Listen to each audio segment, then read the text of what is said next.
இப்போ இந்த படம் ரெண்டுமே இன்னும் சென்சர் ஆகலை. இப்போ எங்கெல்லாம் நம்மளுக்கு பிரச்சனை வரும் நான் சொல்கிறேன் பாருங்களேன். இப்போ ஒரு படத்தை எடுத்துட்டீங்கன்னு வச்சுங்களேன், இந்தி சினிமாவில் 1 மாதம் முன்னாடி சென்சர் பண்ணுவாங்க. அப்போ என்ன ஆகிடும்னா அதில் ஏதாவது கரெக்ஷன் இருந்தாலும், அதாவது நீங்கள் இந்த பர்மிஷன் வாங்கலை, அந்த பர்மிஷன் வாங்கலை, இதுக்கெல்லாம் ஒரு டைம் இருக்கும் நம்மளுக்கு. ஓகேங்களா?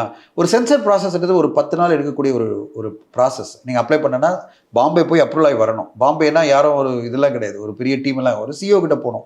அவர் ரெக்கமெண்டேஷனை பார்ப்பார்.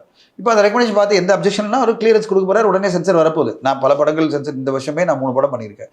எந்த பிரச்சனையும் இல்லை. அவங்க சென்சர் பண்ணி கையில் கொடுத்துட்டாங்க. எல்லா படமும் இப்போ வாவா தேர் லாஸ்ட்டாக வந்து ஸ்டுடியோகிரியில் பண்ணாங்க.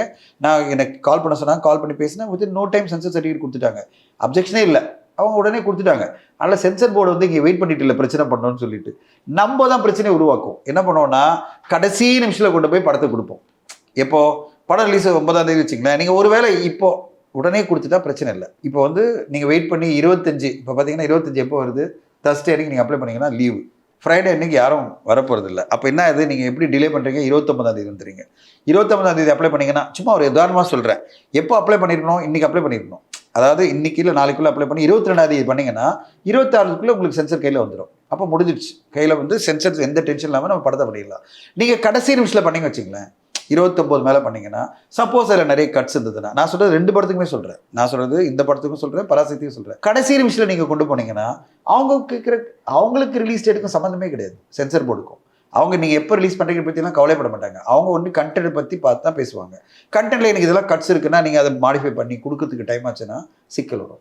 அப்போ படம் வந்து ரிலீஸ் போது கடைசி நிமிஷத்தில் தான் கொடுக்க முடியும். நான் எதுக்காக இதை சொல்கிறேன்னா, பார்வையாளர்களுக்கு புரியணும். இங்கே யாருமே பிரச்சனை பண்ணணும், எந்த சென்சர் போர்டும் அதெல்லாம் இல்லை. நம்ம முன்னாடியே போயிட்டோம்னா நம்மகிட்ட டைம் இருக்கும். டைம் இருந்ததுன்னா கரெக்டாக எல்லா கரெக்ஷனும் அவங்க சொல்கிற கரெக்ஷனும் பண்ணி கட்ஸ் கொடுத்து அது கரெக்டாக மாடிஃபை பண்ணி கரெக்டாக கொடுத்தோம்னா சென்சர் கையில் கிடச்சிட்டு போகுது. 10 நாள் முன்னாடி கையில் சென்சர் சர்டிஃபிகேட் வந்தோன்னா ஈஸியாக படத்தை ரிலீஸ் பண்ணிட்டு போயிட்டே இருக்கலாம். நம்ம கடைசி நிமிஷத்தில் எல்லாம் பண்ணோம்னா நம்ம மாட்டிப்போம். இப்போ இந்த படம் ரெண்டுமே இன்னும் சென்சர் ஆகலை. ஓகேங்களா? இன்னும் சென்சருக்கு வரல. இப்போ சென்சருக்கு வரலன்னா அதுக்கான கால நேரம் பார்த்தீங்கன்னா வருஷம் எத்தனை நாள் லீவ் இருக்கு பாருங்க. 25ஆம் தேதி லீவு, கிறிஸ்மஸ் 1ஆம் தேதி லீவு, அதுவும் 1ஆம் தேதி ஒர்க்கிங் டேல வந்து நிற்குது. ஓகேங்களா? இப்போ எவ்வளோ நம்மளுக்கு ஒர்க்கிங் டேலாம் லாஸ் ஆகுது பாருங்க. இதெல்லாம் மனசில் வச்சுக்கிட்டு தயாரிப்பாளர்கள்லாம், நான் இந்த 2 படங்கள் மட்டும் சொல்ல, எல்லா தயாரிப்பாளர்களுமே நம்ம ஒரு 5 நாள் 20 நாள் முன்னாடி அப்ளை பண்ணோம்னா எந்த டென்ஷனுமே கிடையாது.